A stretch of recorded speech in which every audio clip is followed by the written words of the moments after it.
नमस्कार, स्वागत है आपका जनगण मन 24/7 पर जो कि मेरा यूट्यूब चैनल है। आप उसे लाइक करें, सब्सक्राइब करें और लगातार किसानों के आंदोलन से जुड़ी हुई खबरें मैं आपके लिए लेकर आ रही हूँ। और ग्राउंड पर इस समय क्या चल रहा है वो भी आपको लगातार मैं बता रही हूँ। और अब खबर ये आ रही है कि कल संयुक्त किसान मोर्चा है उसने एक इमरजेंसी मीटिंग बुलाई है। और आपको याद होगा कि जो 73 साल के जो किसान है खनौरी बॉर्डर पर, उनका अनशन चल रहा है, उनकी तबीयत लगातार खराब हो रही है। उस दिन भी आपने 3 दिन पहले देखा कि किसानों के ऊपर आंसू गैस के गोले छोड़े गए थे। और अनशन जगदीप सिंह डल्लेवाल का इसलिए चल रहा है कि सरकार उनसे बातचीत करे। अब आप ये बताइए कि ये कैसी मदर ऑफ डेमोक्रेसी है जहां पर किसान अपने प्रधानमंत्री से या सरकार से बात करना चाह रहा है और उसके लिए बातचीत का दरवाजा बंद कर दिया गया है। डिमांड्स क्या है कि भाई उनको एमएसपी की लीगल गारंटी दी जाए, उनके लिए जिंदगी बेहतर की जाए। यही डिमांड्स लेकर सारे किसान एकजुट हैं और उनको लगता है कि कॉर्पोरेट फोर्सेस इतने हावी हो जाएंगे कि खेती किसानी खत्म हो जाएगी। तो किसान आज अपने वजूद के लिए लड़ रहा है, लेकिन मोदी सरकार ने किसी भी बातचीत से मना कर दिया है। कोई भी उनका व्यक्ति, कल भी मैंने एक किसान से बात की थी इसी चैनल पर, और आपने देखा होगा कि लगातार वो कह रहा था कि अभी तक कोई भी आश्वासन, कोई भी बातचीत का दरवाजा सरकार की तरफ से नहीं खुला है। तो ऐसे में ये जो पूरा आंदोलन है ये किस ओर जा रहा है। और लगातार कभी ट्रैक्टर ट्रॉलीज, कभी साइलेंट प्रोटेस्ट मार्च, और अब कल एक इमरजेंसी मीटिंग है। और ये आंदोलन ये भी बताया जा रहा है कि और बढ़ता जा रहा है, देश के अलग अलग हिस्सों से और ज्यादा किसान जुड़ते जा रहे हैं। तो इस पर हम बातचीत करेंगे। हमारे साथ इस समय वरिष्ठ पत्रकार और पॉलिटिकल कमेंटेटर जब जगदीप संधू इस समय जुड़ रहे हैं। जगदीप जी, आपका बहुत बहुत स्वागत है। Thank you so much for joining. और ये जो किसान मोर्चा, जो संयुक्त किसान जो एसकेएम है, और उसने कल एक इमरजेंसी बैठक बुलाई है। और ये इमरजेंसी बैठक क्या है और क्या ये आंदोलन अब और बढ़ता जा रहा है दिन ब दिन? नीलू जी, आंदोलन, जहां तक किसान आंदोलन का सवाल है, इसको किसान आंदोलन 2 का नाम दिया गया था। और 13 फरवरी से ये हरियाणा, पंजाब की जत्थेबंदियां और कुछ हरियाणा की जत्थेबंदियां मिलके जो पुरानी मांगे थी उसके लिए दिल्ली दोबारा जाना चाहते थे, जिनको हरियाणा की सीमाओं पे रोक दिया गया। और उस वक्त हमने देखा था कि किस प्रकार से दमनकारी कार्यवाही किसानों पे की गई। और तब से ही किसान उसी मोर्चे पे बैठे हैं, जिनमें हरियाणा, पंजाब से हरियाणा होते हुए दिल्ली आने के 3 बड़े रास्ते हैं, जिनमें एक रास्ता जिसको जीटी रोड कहते हैं, जो लुधियाना और अंबाला और कुरुक्षेत्र करनाल होके आता है। दूसरा रास्ता जो मोगा, बरनाला और संगरूर, जींद, रोहतक होते हुए आता है। और तीसरा जो बठिंडा से हिसार और रोहतक होके दिल्ली पहुंचता है। तो इन तीनों रास्तों से किसान और हरियाणा के किसान मिलजुल के आगे बढ़ना चाहते थे, लेकिन इन बॉर्डर्स पे रोक दिया गया। और अब लगभग 310 दिन होने वाले हैं इस किसान आंदोलन को। और इसमें जो खनौरी बॉर्डर है, जो बीच का रास्ता है, उस पे जगजीत सिंह डल्लेवाल के नेतृत्व में जो संयुक्त किसान मोर्चा गैर राजनीतिक उन्होंने बनाया था, उस वो वहां पे बैठे हैं। और शंभू बॉर्डर पे स्वर्ण सिंह पंधेर की जत्थेबंदी बैठी है। अब जगजीत सिंह डल्लेवाल ने ये आमरण अनशन शुरू किया है, तो आज शायद 21वां दिन हो गया या 20वां दिन, 21वां दिन हो जाएगा। और अभी उनकी जो हालत है, उनका जो स्वास्थ्य है, वो एक चिंताजनक स्थिति में पहुंच चुका है। डॉक्टर्स की भी टीम लगातार उनको मॉनिटर कर रही है। और इन सब परिस्थितियों को देखते हुए सरकार ने परसों सरकार के प्रतिनिधि, जो केंद्रीय सरकार के प्रतिनिधि मयंक मिश्रा, जत्थेदार जगजीत सिंह के पास पहुंचे थे उनका हालचाल जानने के लिए। ये सुप्रीम कोर्ट की जो हिदायतें थी, उनके अनुरूप उन्होंने बोला कि हम के लिए उनके स्वास्थ्य की परख करने के लिए पहुंचे हैं, जानने के लिए। अ, इसी को देखते हुए अब लग रहा ये कि जो उनकी स्वास्थ्य की स्थिति है, वो एक ऐसी हालत में है जहां कभी भी कुछ अप्रिय हो सकता है, क्योंकि डॉक्टर्स ने भी ऐसा कह दिया कि उनके ऑर्गन्स जो हैं वो बहुत वीक हो चुके हैं। और इन परिस्थितियों को देखते हुए अब जो दूसरी जत्थेबंदियां हैं, उन्होंने भी, स्वर्ण सिंह पंधेर की जत्थेबंदी ने दूसरे एसकेएम जो मुख्य तौर पे पहले आंदोलन में जो गठित हुआ था, उनको भी अपने साथ शामिल करने के लिए उन्होंने निमंत्रण भेजा है। और वो चाहते हैं कि अब इस आंदोलन का एक बड़ा प्रारूप इसको समर्थन दे और ये एक आगे बढ़े। लेकिन इसी दौरान अब आप देखिए कि एक और घटना घटी है, जिसमें पिछले हफ्ते कुछ दिन पहले ही केंद्रीय सरकार के द्वारा एक एक नया मसौदा जो राज्य सरकारों को भेजा गया है, वो उसको national policy draft on agriculture marketing के तौर पे बनाया गया है और उसके अंदर जो प्रावधान किए गए हैं, उसमें केंद्र सरकार ने ये कहा है कि राज्य सरकारें क्योंकि कृषि का जो विषय है, वो राज्य सूची में आता है संविधान के अनुच्छेद 246 के अंतर्गत 7वीं सूची में वो डाला गया होता है। तो इसलिए राज्य सरकारें ही अब कृषि विषय पे नए कानून या नई नीतियाँ बनाएँ और उसको लेके उसमें जो गाइडलाइंस दी गई हैं, उसमें जो ड्राफ्ट तैयार किया गया है, उसके कुछ ऐसे बिंदु हैं जिसपे संयुक्त किसान मोर्चा ने पहली समीक्षा में उनकी प्रतिक्रिया आई है और उन्होंने इसका विरोध किया है कि ये इसमें जो बिंदु कुछ ऐसे शामिल हैं, जो पहले 3 कानून थे, कृषि कानून, उन्हीं के ऐसे बिंदु इसमें शामिल कर लिए गए हैं और सरकार शायद अब पीछे के रास्ते से जो विदेशी पूंजी है और जो पूंजीपति हैं, उनको और जो निजी पूंजीपति हैं, उसको नहीं तो जगदीश कृषि जी, क्षेत्र क्या में किसानों को इस समय क्या भारी संख्या में किसानों को ये लगने लगा है कि ये जो तीनों कृषि कानून जो वापस लिए गए थे, क्या ये बैकडोर से वापस लाने की एक पॉसिबिलिटी किसानों को दिख रही है और अब इसलिए किसान पीछे नहीं हट रहे? जी, ये अभी ये पिछले 2 दिन में ये घटनाक्रम हुआ है, जब से इसकी समीक्षा हुई है नए पॉलिसी ड्राफ्ट की और उसके बाद से एकदम से सभी किसानों में एक आशंका बढ़ गई है कि पहले के जो 3 कृषि कानून थे, उनको देखते हुए उन्हीं के कुछ ऐसे प्रावधानों के बिंदु इस नई पॉलिसी में भी शामिल कर लिए गए हैं और उसकी उससे संभावना ये हो सकती है कि शायद जो जो पहले के प्रावधान हैं और जो कृषि क्षेत्र में जिसके लिए किसानों ने अपना आंदोलन किया था, वो एक बैकडोर एंट्री के तरीके से यहाँ दोबारा सरकार स्थापित करना चाहती। लेकिन अब की एक और बात है कि पहले जो कानून बनाया गया था वो केंद्रीय स्तर पे था। अब किस सरकार की शायद ये रणनीति है कि राज्यों को ये अधिकार दे दिया जाए और राज्य की सरकारों को ये कहा जाए कि आप इस तरह के जो पॉलिसी के गाइडलाइंस तैयार करिए और उसपे सरकार जो राज्य सरकारें हैं वो निर्णय करें ताकि जो किसान हैं अलग-अलग हैं जो किसान बड़े मोर्चे या किसानों के जो समूह हैं वो केवल राज्य तक सीमित हो जाएं और उनमें जो पहले जैसा जो ताकत है वो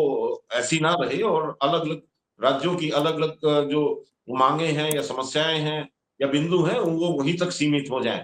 तो इसके बाद से किसानों में एक बड़ी हलचल देखने में आ रही है और जो किसान जत्थेबंदियां हैं और जिस तरह से मुख्य एसकेएम है, उन्होंने जिस तरह इमरजेंसी मीटिंग बुलाई है तो उसको उसको देख के लगने लगा है कि शायद ये ऐसे बिंदु हैं जिन पे जो किसान नेता हैं उनके कंसर्न है और इस नीति के लिए उनका कल प्रेस विज्ञप्ति भी आ चुकी है। उन्होंने इसका विरोध किया है और कहा है कि 23 तारीख को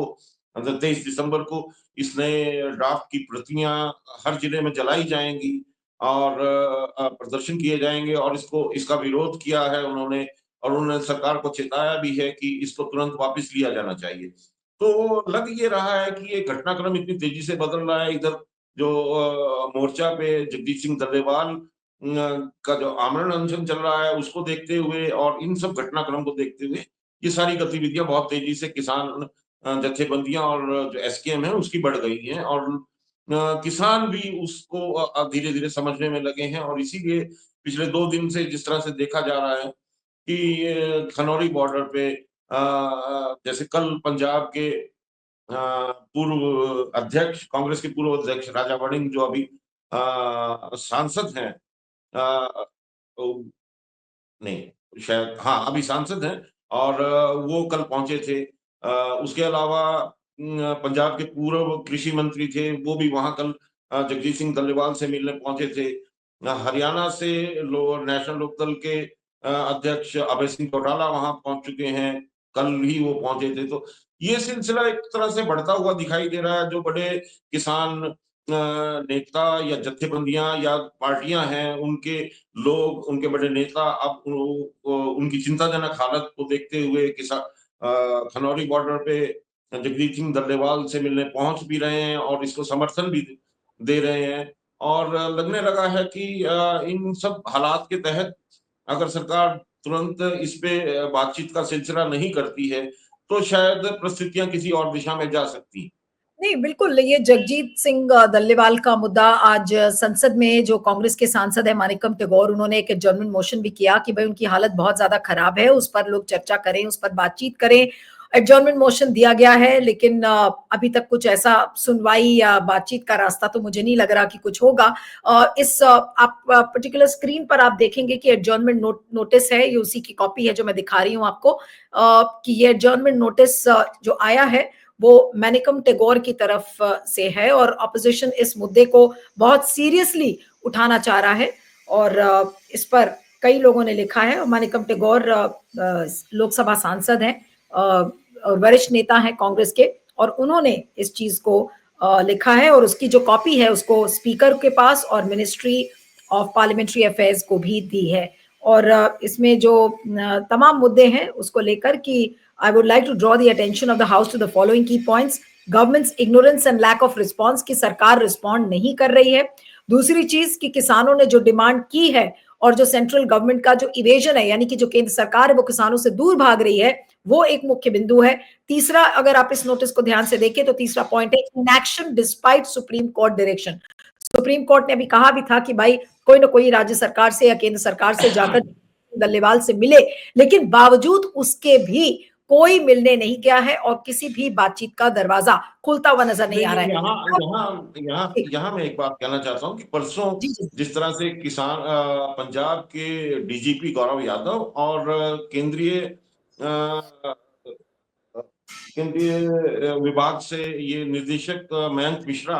जगजीत सिंह डल्लेवाल से मिलने पहुंचे थे और उन्होंने वहां बयान भी दिया था कि वो सर्वोच्च न्यायालय की दी गई हिदायतों के मुताबिक इनकी सेहत के बारे में जानने आए हैं और इनके स्वास्थ्य के बारे में जानना चाहते हैं।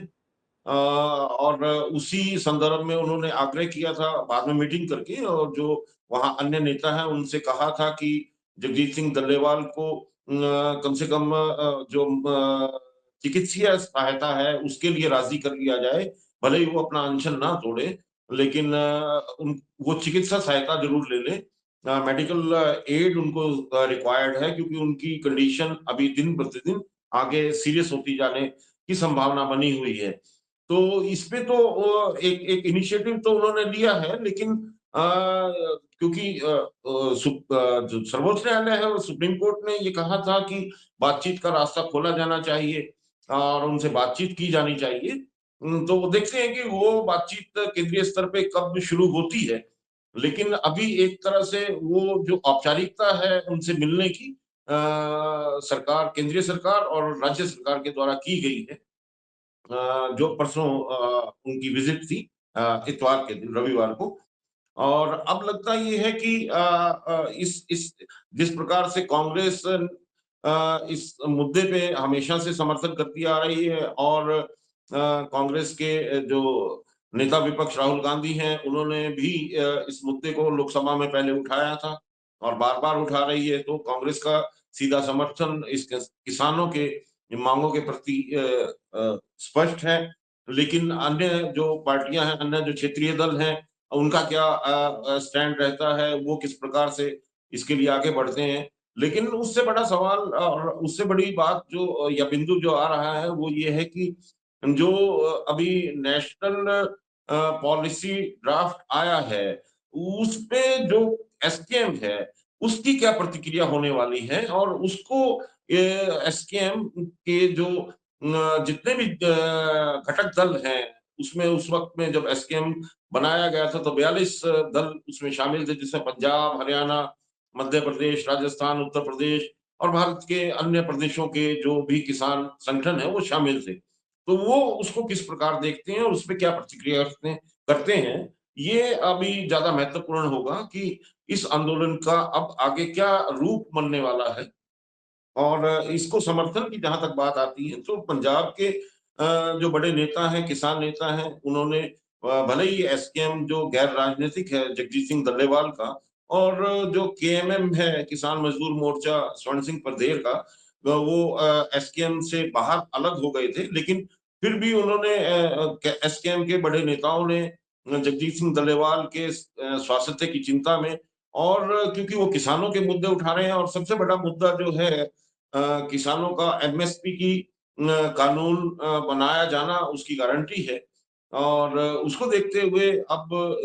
आगे एक दो दिनों में ये देखा जाएगा कि ये सारा आंदोलन अब किस तरह, किस रूप में, किस दिशा में जाता है। लेकिन आपको लगता है कि अगर चीजें हाथ से निकल जाएंगी तो आपको कोई संभावना थोड़ी बहुत भी दिखती है कि सरकार इनसे बातचीत करेगी? किसानों, किसी भी किसान के जत्थे से क्या कोई बातचीत करने के मूड में दिख रही है अभी सरकार फिलहाल? देखिए, अभी तक जितनी भी समय बीता है उसमें सरकार की तरफ से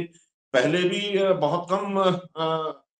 इस तरह की बातचीत की गई थी, और लिखित वायदा देने के बाद भी एक उपेक्षापूर्ण रवैया सरकार का रहा, क्योंकि एमएसपी का कानून बनाने के लिए एक कमेटी का गठन किया जाना था। उस कमेटी के गठन में जितने भी स्टेक होल्डर्स हैं उनको सभी को लिया जाना था, लेकिन वो कमेटी भी सरकार की तरफ से जिस तरह से उनके सदस्य को मनोनीत किया गया, उसके ऊपर भी किसान जत्थेबंदियों का विरोध रहा, और उस कमेटी के कुछ ऐसी प्रगति नहीं हो पाई, उसके खिलाफ भी किसान जत्थेबंदियों का अपनी प्रतिक्रिया रही है। तो ये कहा जा सकता है कि इतने 3 साल के समय में किसानों की मांगों के प्रति सरकार की गंभीरता कहीं दिखाई नहीं दी, और उस प्रकार के जो एक प्रोसेस, एक प्रक्रिया जो चलनी चाहिए थी निरंतर, उसमें किसान जो एसकेएम है, इनके हमेशा सरकार के ऊपर आरोप रहा कि सरकार इस पे गंभीर नहीं है। तो अगर ये बातचीत सरकार जल्द शुरू नहीं करती है तो ये सरकार की तरफ से उनके ऊपर पहले लगे हुए उपेक्षा के आरोप हैं उनको मजबूत करता है, और ये स्पष्ट करेगा कि सरकार का जो अपनी मंशा है शायद वो किसानों से या किसानों के मांगों के प्रति उतनी गंभीरता सरकार में नहीं है जितनी गंभीरता से उन्होंने